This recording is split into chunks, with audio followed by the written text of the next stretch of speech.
from Alan Watts.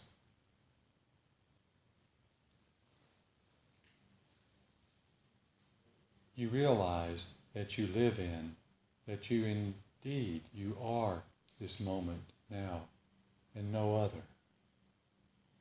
That apart from this there is no past and no future. The whole problem of justifying nature, of trying to make life mean something in terms of its future, disappears utterly. Obviously, it all exists for this moment. It is a dance, and when you're dancing, you're not intent on getting somewhere. The meaning and purpose of dancing is the dance.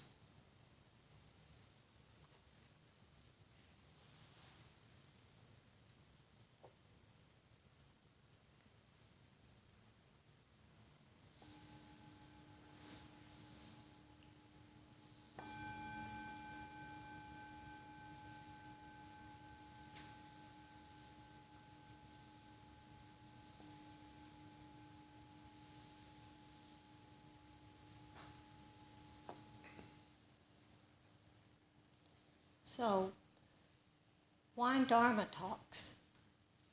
Why is it important to hear what the Buddha had to say? I always use this now. Some of you have heard this 1,000 times. Ajahn Chah said, a hen can sit on her nest all day long, but it doesn't mean she's meditating. So the knowledge is important. The Buddha spent so much time and effort with this knowledge. So sitting, meditation, mindfulness practice teaches us how and what to look for. So that's important. So here we are, beginning again with beginner's mind. And this is our lesson 4, and where we're reminding ourselves of what is it that we need to see within ourselves to point us towards that complete happiness and the complete freedom that the Buddha says is possible for any of us. So beginning again, as we've said, it's just coming back to our breath. It's just a very important part of the practice. Coming back to the here and now, beginning again.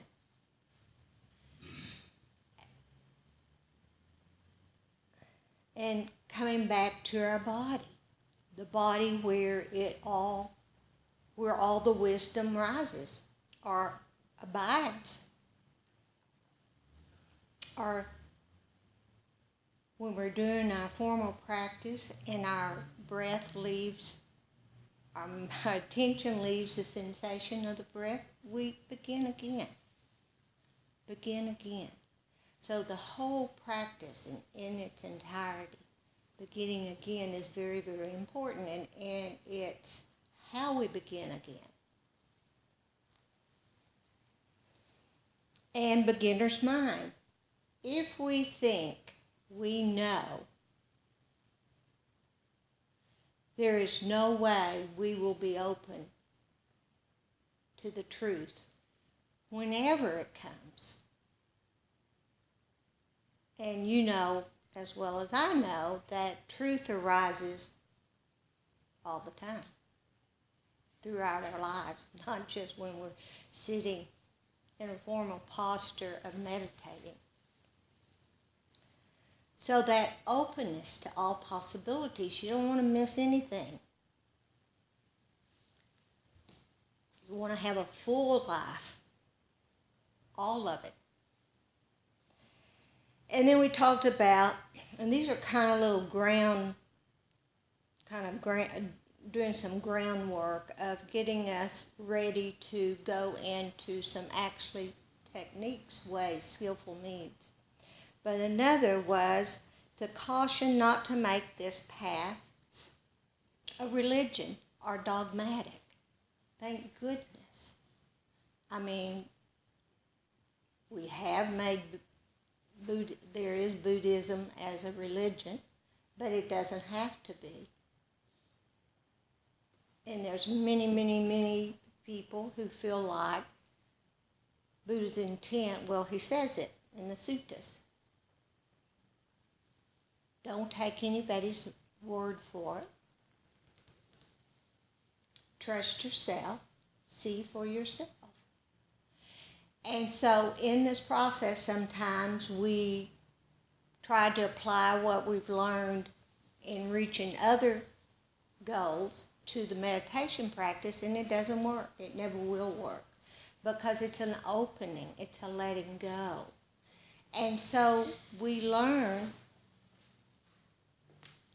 all the ways that that's possible through the teachings. But again, we have to be careful not to make it a rigid practice, because without the relaxation, the openness,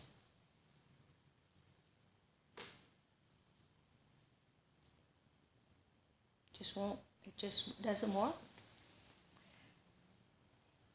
So, and also, one of the things that we talked about is there are many paths. There's only one truth, but there are many, many paths. And so, thank goodness, our beginning teachers over 40 years ago said, yeah, I'm going to teach you how to be open to all the paths. Because in every religion, in every spiritual path, there's this essence of truth. So we don't want to cut ourselves off to really anything. And then an important part is loving thyself. And that's the hardest part because we're conditioned to be unworthy. We're such good students. We've been taught to be unworthy and we believe it. And so that unworthiness scares us to death when we start looking at ourselves, all of ourselves, very deeply, very honestly. If we don't have the same compassion for ourselves that we provide for others, it will scare us off our cushions. We'll scare ourselves. We won't go there. So that understanding that we are perfectly imperfect, that's the part of the human being. That's what we can expect. We can't expect the perfection that we conceptualize in our minds. So let's go through the doors. And there's many, many doors to go through. And your job is to find which door works for you when. Will that change? Absolutely. It most certainly will change, just like everything else changes. So the 4 foundations of mindfulness. What to look, where to look. Mindfulness of the body. And we're going to talk a little bit about that tonight. Mindfulness of feelings. We're looking for our feelings. What feelings are arising? When? How? How do they arise? How do the feelings? Can I watch? Can I see directly how my feelings turn into emotions? How does that happen? You are privy to that information. It's there. It's within. And mindfulness of the mind causes most of our suffering. And the Buddha reminds us, unnecessary suffering. It's unnecessary. But because we don't understand how the mind, the nature of the mind, then it's the master. It's a great servant, but an awful master. And so being in a culture that absolutely worships the rational mind, we find ourselves in trouble. And so also there's certain qualities. That's the fourth foundation of mindfulness. Many mindful qualities that can either support our efforts or can discourage us. 5 hindrances. And we'll go, and there's a list more than just the 5 hindrances, but those are just an example of the mind qualities that it's important to get to know. Not to memorize, but begin to invite this information, these teachings into our practice. So, mindfulness of the body. Oh, let me go back to the 4 foundations of mindfulness, because this is just how clever our teacher is, working with any one of those 4 foundations of mindfulness will lead you to all 4. Okay? I mean, how nice is that? An example is Randy mostly works or has worked for many years on mindfulness of the body. And my practice has been more mindfulness of the mind. Now, it's not that we've discarded the rest, but it's that understanding of what fits best for the individual, for the guru or the teacher within. And so how important is it? How important to know about the body. I've said this to you before about the teacher said, go to your body. And Randy said tonight in your meditation, go to your body. Where do you go to when you go to your body? Well, I know. I went to my head because that's what I thought I was, a walking, talking head. This body has sensations, has wisdom and compassion from head to toe. We're not in touch with it all. We're just in touch with parts. And so the practice teaches us how to use the whole package. And guess what happens when we use the whole package? That's when the wisdom and the compassion arises with that. So mindfulness of the body, do not take that lightly, because there's too much wisdom that's important. But this is what the Buddha says about it.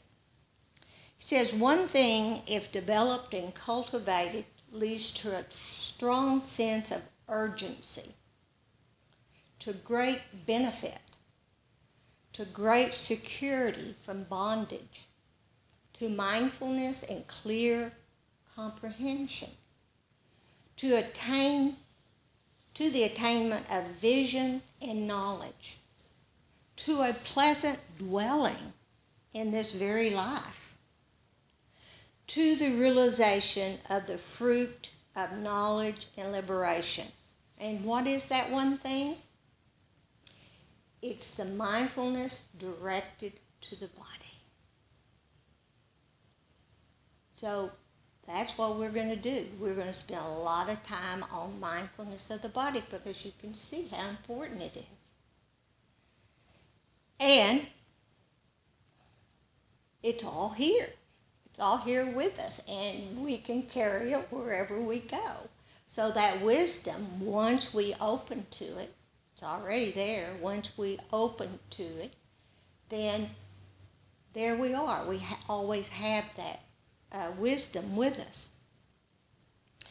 And we begin to, with mindfulness of the body, we begin to see very easily, with not much effort, how the mind works. What happens with sensations and feelings? What happens with stories that we tell ourselves? Mind stories. How much do we believe our thoughts? What do we do with our thoughts?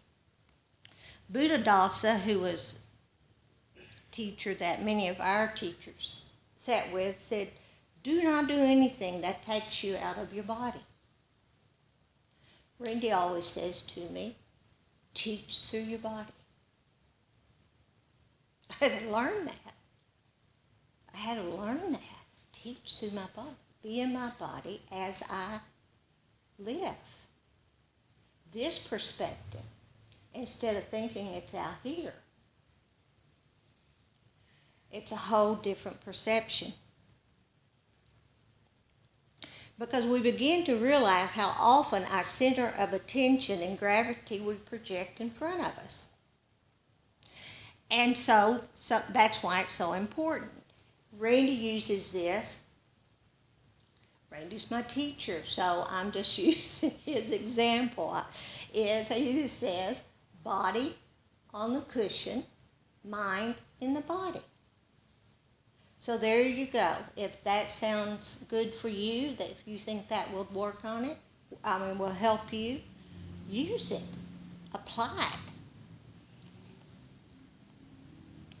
Mindfulness of the body is the foundation of mindfulness practice, and it's our best resource in our daily practice. So if we can get grounded in this body and get comfortable with it, then we're taking our wisdom with us, and we can live through that wisdom. When we actually experience the body from the inside, we begin to understand what body awareness has to offer.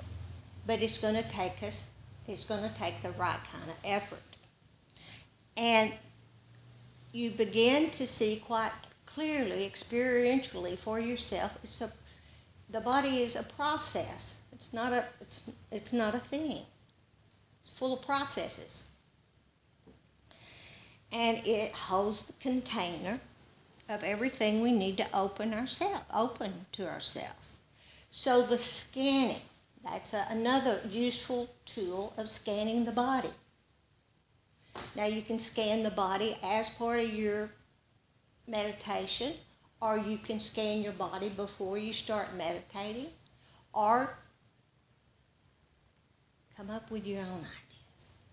But in scanning the body is where you start you can start anywhere, but I start from my head and bring my attention and awareness through my whole body and begin to feel what the whole body feels like.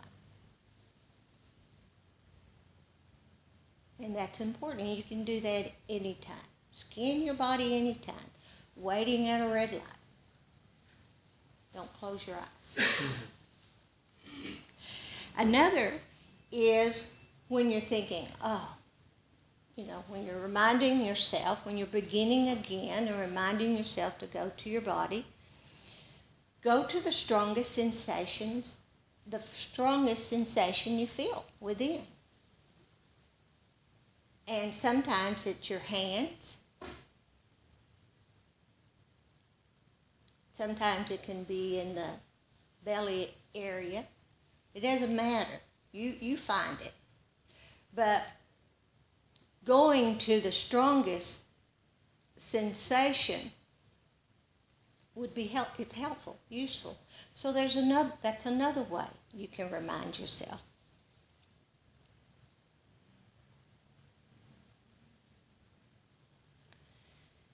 When the mind starts spinning, and when we're out and about in our daily life, does our mind not spin? Being retired, being at home on 7 acres, my mind is so clear. It's so settled. Get me to the grocery store. Get me to the grocery store and the mind automatically starts spinning. And I see it. Woo, woo, woo, woo, woo, woo. Well, mindfulness of the body, and this is crucial. Once you realize what's happening, you begin again. Instead of working with it in your mind, whatever the mind is trying to figure out, go to the body. Feel what it feels like. Feel it on an experiential level, because the sensation one feels in the body at any time is the truth, not what's going on in your head. And so you're dealing with the truth. You're taking it from a conceptual process, and you're giving it, and you're being with it experientially in the present moment. Cool, really cool.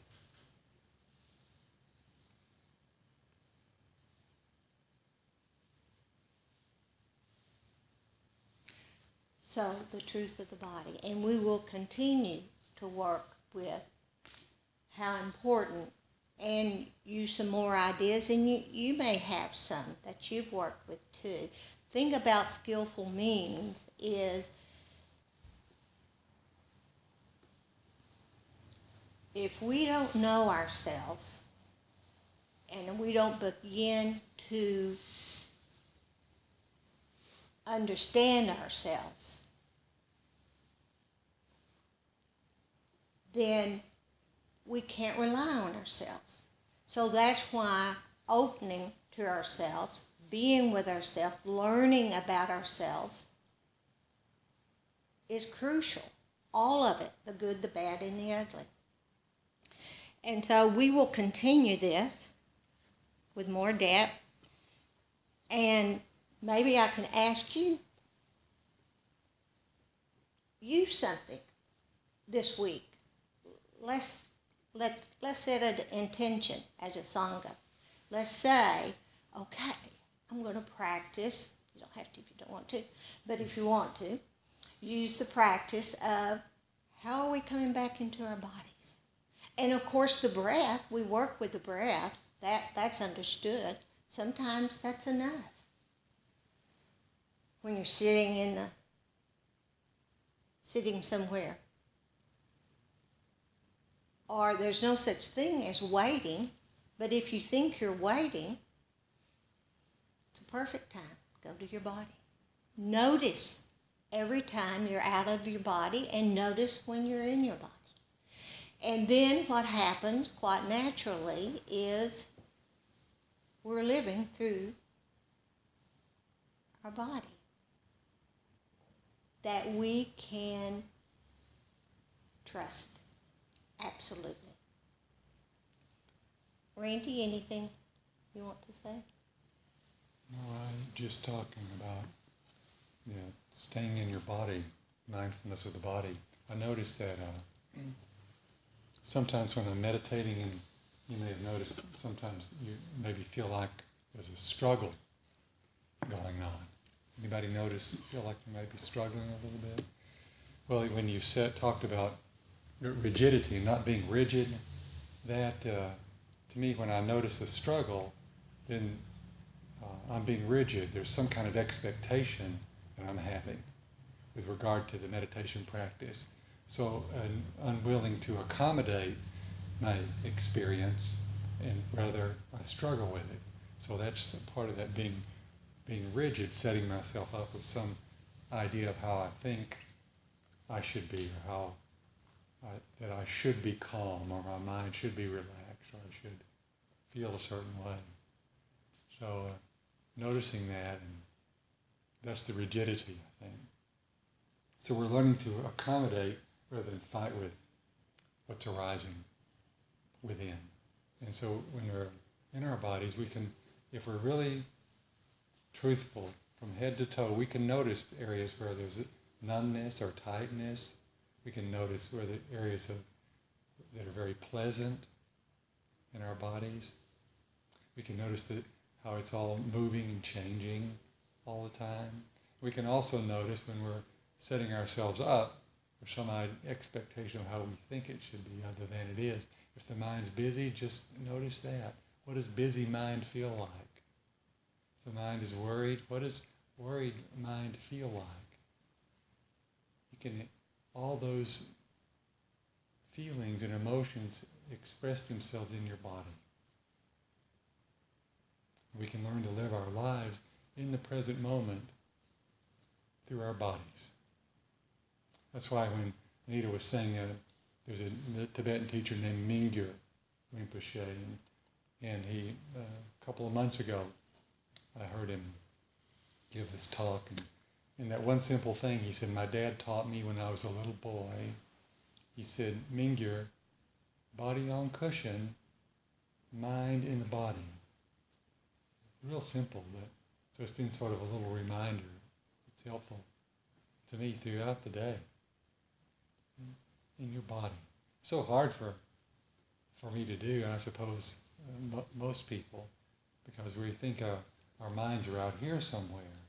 Where actually, when we can relax, we can allow the mind to be in the body. Not force it, but allow the mind and the body to be one thing. They're not separate. And then the body becomes fully aware. It's full of light and energy if we bring mind into body. And you'll have to experiment with it. See for yourself. Anyway, that's all. Thank you. So we open it to you. Comments or questions, anything. Anything about your own practice that you want to ask? Or? I really liked what you were saying about when we begin again, it's important how we begin again. Mm-hmm. And I noticed with tonight's practice, I had a certain amount of gentleness and playfulness surrounding my practice tonight, and it made it less of there weren't really any expectations. It's like, oh, I noticed I'm thinking, oh, okay, then just like kind of smile about it, and kind of like watching a child playing, and kind of like falling down and making mistakes, but just getting up again. Good. That's it. That's it. You're exactly right. Hello, anger. Hello, fear. Let me see how that fear feels in the body. Let me experience it directly. Yeah, we've got to make friends not only with ourselves, but the form. Make friends with the form, but also with all the other things within the form. Has to be a friendly little journey down the yellow brick road.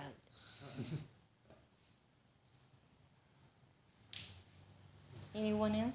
Yeah, Bob? One of the reminders I give myself to when wandering off into future thoughts or all of that is to be where your feet are. Mm-hmm. There is such a tendency to always be thinking about tomorrow or the next hour or where you go from when you leave the room. But remembering to just be in this room, be where your feet are. I love that. That's one of my little body hooks. It's like, yeah, present moment.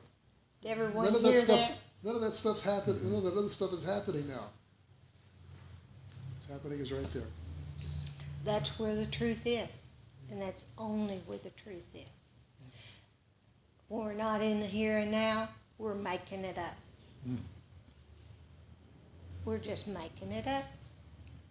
And think about, as you know the nature of the mind, as we think it up, think of all the trouble we get ourselves in and all the suffering from believing the mind.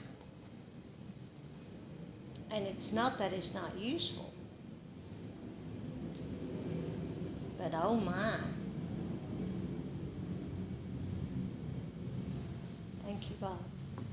Anyone else? Irene? This question is for both of you. If you be so kind to share, I would love if you can please to share with me when you say letting go. What do you mean? What do you do it? How do you do it? Boy, such a good question, because we hear letting go, and it sounds like a verb, doesn't it? But letting go, it's not. It's an opening. It's a being. Now, being in the present moment enables that. But it takes wisdom to know the difference. Because if we don't know the difference, then what we're doing is pushing away. That's why we have to know ourselves so well and to understand ourselves to the point where we know, is it a pushing away or are you allowing? And there's a fine line there that only the individual will know. Randy, anything you want to say? A sense of, for me, the letting go sort of seems like you're doing something, and more for me, it's more like releasing, just a release, letting things be, and just allowing, like the three things to remember, like relaxing, observing, and allowing. And then, because as we begin to get more quiet, we start to see that any time we try to hold on to anything and not release, that we create suffering for ourselves, because everything is constantly changing, isn't it? What's not changing? Everything. So any kind of a effort to hold on rather than release creates suffering. Grasping creates suffering. There's nothing that we can hold on to, really. That's the wisdom that arises through our meditation practice, the wisdom of impermanence. So how do we find out if we're releasing or if we're opening? Get to know the sensations in the body, because pushing away has a sensation in the body. And if you're struggling with a moment, then there's not a sense of releasing or letting go. Anytime we can feel this struggle, then that's not releasing. That help for me anyway. Very much. Thank you.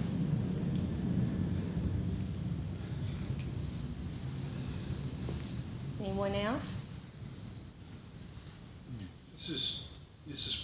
This might be more like in the psychological tangent than the spiritual tangent, but when I hear this and I'm reminded of this, sometimes it's easy for me to go and like observe my body, and that's kind of my shtick, is I'm real good at observing. It's like I'm not there, but or at least in my reality, I'm not there. Everybody else in the room knows I'm there. And to that end, sometimes it's to not just observe the body, but for me, it's a trick to just participate with my body, to bring my whole body to a conversation or an experience or a relationship, even a casual one, like some guys sitting in a room together. So that mindfulness to, kind of talking about this in a flip way, it's actually been a big cause of suffering in my life, because I'm not, I think I'm there because I'm watching it, but what about the part about really, actually being there? Experiencing it, yes. Actually participating with the body, bringing all of it.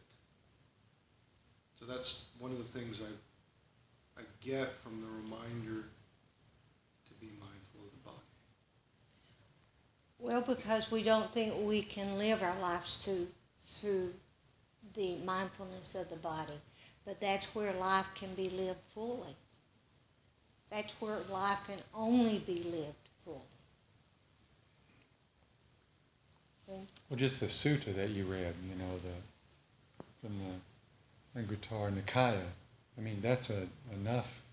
I read that and it rang true for me. So, do you have that sutta? Yes, and it promises a lot. You remember? Mm-hmm. Boy, does it. Maybe just read it. It's just list all of the things that. There's one thing if developed and cultivated leads to a strong sense of urgency, to great benefit, to great security from bondage, to mindfulness and clear comprehension, to the attainment of vision and knowledge, to a pleasant dwelling in this very life, to the realization of the fruit of knowledge and liberation. What is that one thing? Just that one thing. It is mindfulness directed to the body. Mindfulness directed to the body. That's it. So there's a lot of things that happen when we are mindful of our bodies. Yes. I think the simplest example, I'm not sure it's me or most of you, but when we brush our teeth in the morning, most of the time we start planning for the whole day. and at that point in time, if you just want to bring your mindfulness on brushing, you will see you're letting those thoughts go and bringing to the present moment. And you can put separate time for your planning for the day, and that will be more productive. Perfect. That's a perfect example of working with a marker. And what that means is you pick something like brushing your teeth or starting your car or whatever you do kind of in a robotic way or bring mindfulness to it. Notice it in the most simple things that we do. That's a beautiful example. And it's very useful. So find your markers. I've told you before, we've got this refrigerator that I don't have a good relationship with. Randy likes it, but I just can't love it. But to get water out of it, and I've got Big Bubba here with me all the time, and to have the filtered water, I have to stand there and be patient. And to know that, yes, there are other refrigerators that I could get that give me my water a lot faster. But I have this refrigerator. So it's my marker. And, also I feel it. I feel it as I put my hand under there. So I just get the whole range of not liking or pushing away. So find something that is really annoying. And it will be one of your best teachers. Yeah, thank you for that. Excellent idea. My marker is that when I walk through my front door in the morning. As you go out into the world? As I go out into the world. Yeah. Because that's, like you say, that's a point that a lot of times you're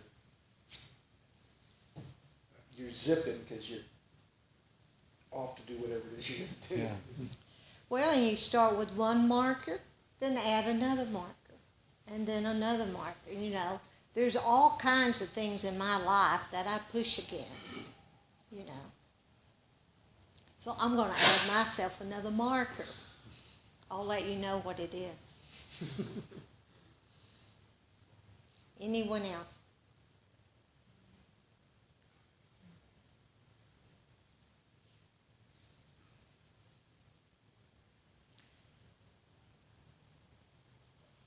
Okay, let's practice this week mindfulness of the body.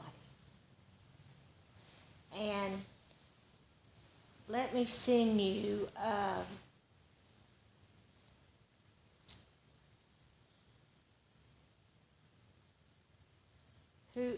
Gil Fronsdale.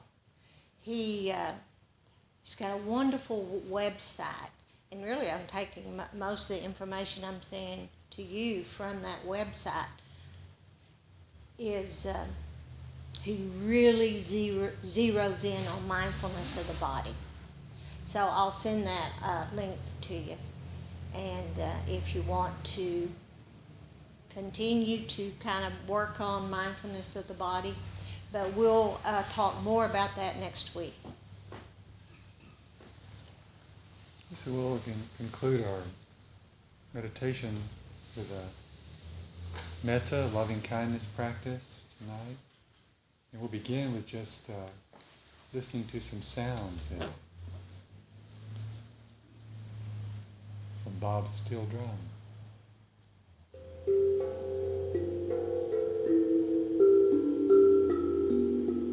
And for the metta, let your body relax.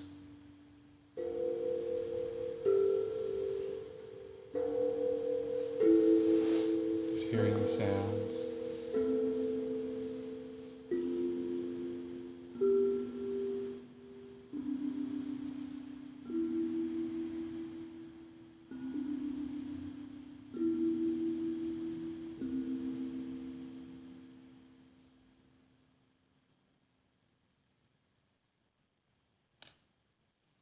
Connecting with your breath once again.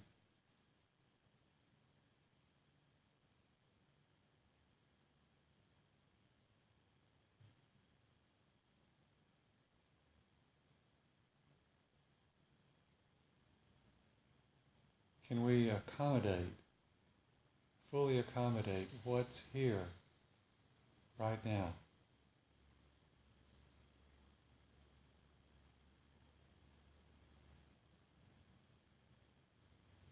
Letting the mind relax into the body.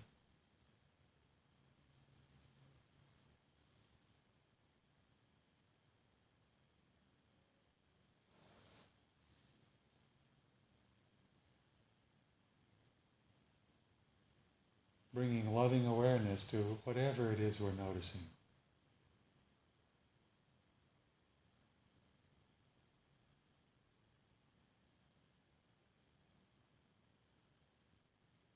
Softening.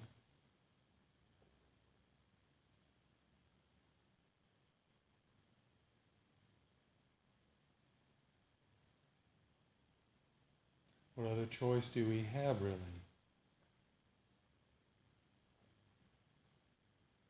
We continue to argue with life, or let it be as it is.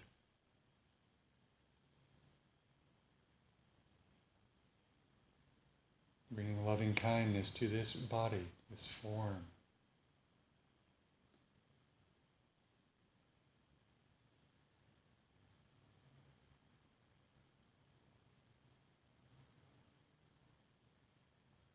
You can say the phrases that I say, or you just listening. But let the phrases wash over you like echoing back from a deep canyon.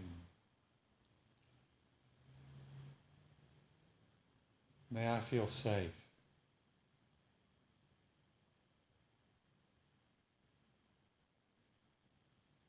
May I feel safe, free from danger and harm. May I feel happy and content here and now. May I feel well in body and mind.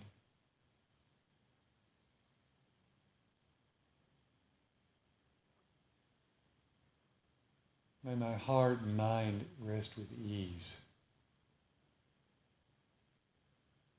May I feel safe. May I feel happy. May I feel well. May I live with ease. The same wish for everyone here tonight, and sitting quietly together. May you also feel safe. May you feel happy, content. May you feel well in your body and mind. May your heart rest with ease and well-being.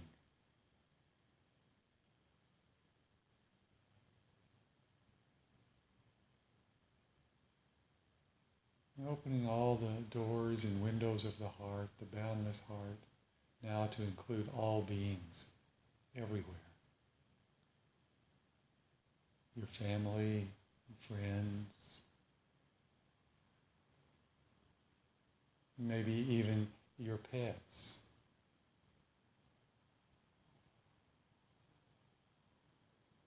Many images may pass through the vision of your mind. Even the politicians. Wishing for all beings now. May all beings feel safe.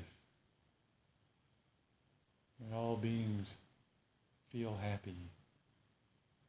May all beings feel well. May all beings live with ease.